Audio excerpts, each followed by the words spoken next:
Hello, Marky Dragon, also known as Marcus Eikenberry in real life. And let's talk about coronavirus and entrepreneurialism. And one thing I want to make really clear about this is that I'm not talking about taking advantage of people's troubles with the virus or doing things like buying up all of the toilet paper and then trying to resell it for more, hand sanitizer or whatever. I'm not talking about these kinds of things with being an entrepreneur in terms of the virus. What I'm talking about is that the world is changing right now, and we have to make changes because we have a new way of thinking as entrepreneurs in the world we live in at the moment. And there's some things that I want to go over about this, which are that don't think that, and by the way, my apologies if I sound a little stuffed up. I have a cold. It's not the coronavirus. But I've had this nasty cold for a week, and this is the first film that I've done in more than a week. So I'm happy to be here. Hello, everybody.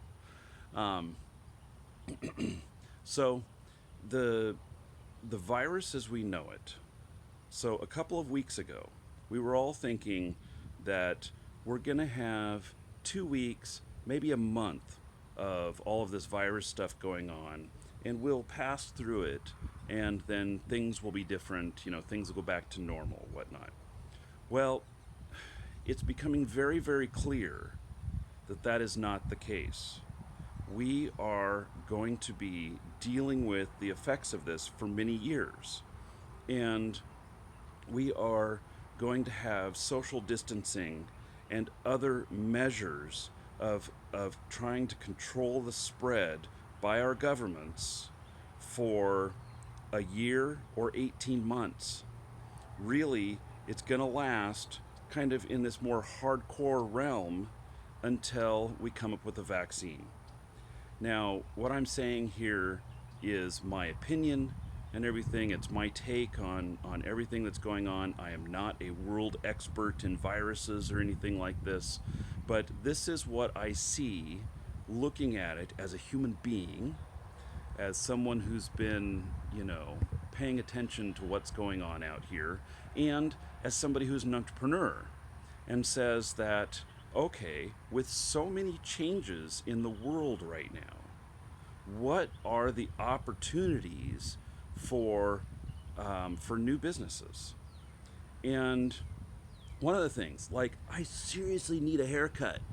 You know, I could do this myself, but I prefer to go to a barber. And, I haven't shaved in a while, especially the last, month or so. And I think to myself, I'm not going to the barber right now because they're closed. It's too close of human contact, and my barber is out of a job, and now I'm going to have to do my hair cut myself. I can do it. It's just that, if you've ever given yourself a haircut, it's like the next day you find some patch that you missed on the back of your head or something like that, and you go, oh my God, I ran around that way all day. How embarrassing. But given that my barber is now not able to do his job and make a living at it, what are his opportunities? What can he do? What can we do in this space of someone like that who is losing their work, losing their livelihood? He is an entrepreneur. He is self-employed. And so he either has to figure out how to give haircuts and protect himself from his customers, and protect his customers from him, or he has to have completely new ways of thinking. You know, could he become like Edward Scissorhands and stay far enough back, and cut people's hair? I mean, I know that sounds really crazy, but what I'm saying is thinking in different terms. Edward Scissorhands, by the way, was filmed about 10 miles away from here. I'm just saying. So, anyway, the so we have these new ways of thinking about things. Okay, so movie theaters the movie production companies, the movie theaters are screwed right now. They're absolutely screwed right now. Movie production companies, I don't know if you've noticed it, but if you have Amazon, go look at Amazon Prime at the or Amazon Video, and you'll see these new purple movies listed there. They're $20, the ones I looked at last night, and they are stuff that would have been in the theater right now. And so, what they're doing is they're transferring the what they think is a good rental price for a just released movie. This isn't to buy it either. That's just to rent it. And so you get to rent this movie that's just come out, but it's $20. If you think about it, you know, the $20 is probably what they make off an average household or something like that. And then, you know, um, but it cuts out the theater. So what's the theater going to do? But this is how the film TV film industry, is changing. But at the same time, how are they going to film their new movies? Like I'm a big fan of American Idol, which is on currently on TV, and they haven't started the live shows yet. The live shows, I don't know that they're going to be able to do it. You know, when are they going to be able to continue this? And if it's not a year before they do, will they even have the same people again? Will they? What will they do? And so, how can they refigure how to film something like this without having close social contact? Very, very difficult. All right. So, now, what has happened is places like Walmart and other grocery stores are experiencing this massive, massive increase in sales. And part of it is at the beginning was due to hoarding, but now we have so many people that are not going out to eat, so many restaurants that are failing. We have, like, I kid you not, like 2.5 million people that are very recently unemployed in the restaurant industry because people have stopped eating out. And then the takeout, it's just not enough business to keep these places afloat. So many restaurants are going bust right now. And, but what's happened is people still need to eat. So, my local farmers market, they said they had like a 400% increase in people going there and buying stuff. So now they are buying supplies. They're taking the supplies that they would have sent to restaurants, and they're making it available to us in the farmers market. Yay for us! Those of you who are just now learning to cook, I think there's some of you out there, right? You know, with this home isolation stuff, we're going to come out of this either excellent cooks or alcoholics. One of those two. Which one are you? Yeah. Maybe you're going to be both. I don't know. I actually have drank less alcohol since this started than I normally do. Normally I have a shot or two a night, but no, I had one this week. So, anyway, so how can you, as an entrepreneur, come up with new ways, new things to serve these new markets? And what are these new markets? I mean, these new markets are, how can you serve people who are at home without close social contact? So there's a lot of services like Zoom and the different meeting services and stuff like that, which are just exponentially growing right now because people are meeting online. In fact, I belong to a meetup group for entrepreneurs here in my town, and they announced that they were going to start meeting online. And so now they're meeting once a week in the mornings or something like that. I'm not really sure. I wasn't sure how it was going to work, except that they sent me stuff today saying we're going to use the Zoom service for that.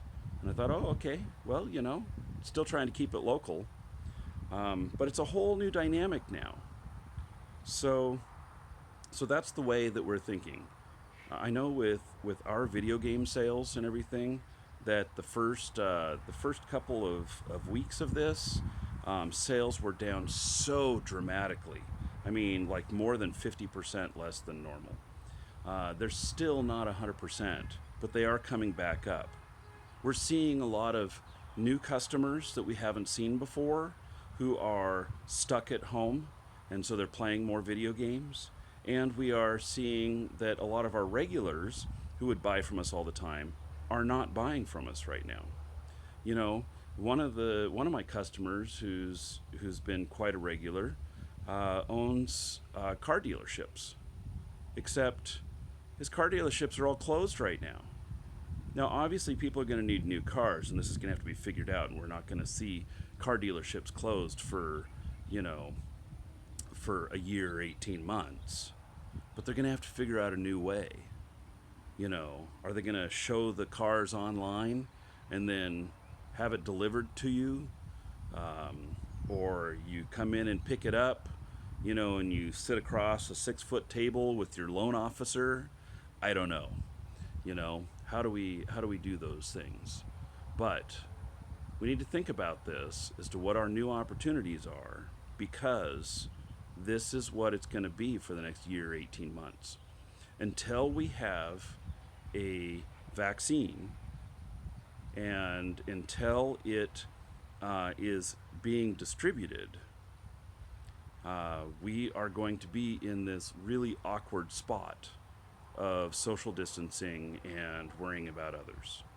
I tell you for myself, like my kids, my youngest kids who are still at home, they don't quite get it. They know that they're not as likely to get sick and everything, and they think we're a little bit crazy for, you know, wearing a face mask at the grocery store or whatever. They look at us like we're nuts, and that's okay. But you know what they don't realize, and what many people don't realize, is that our older generations and our more people who are more at risk are really victims to people not heeding the advice. And I know that when I was younger, I was indestructible. There is so much stupid shit that I did when I was a kid and a teenager, and even into my 20s, that I look back and go, man, I'd never do that these days. But I totally get why people think that way when they're that age. I was that age once, you know?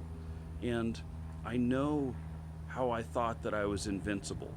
And I know, you know, that it really didn't matter to me about other people. And I think that that's part of, you know, growing up and gaining some wisdom, that you realize that what you do has an effect on others. And you know, so my biggest worry right now is like my father. My father is 78, and you know, he is in this really high risk category, that if he catches the virus, that you know, there's a good chance that he could die from it. And you know, he's an active guy. You wouldn't know that he was 78.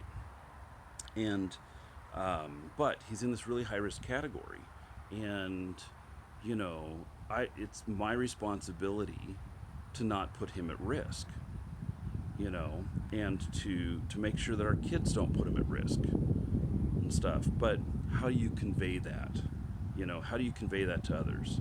You know, you probably all saw that in Florida here, all of the spring breakers still out on the beach and everything, and looking drunk as hell and saying, I don't care. If I get it, I'll just keep partying through it, you know?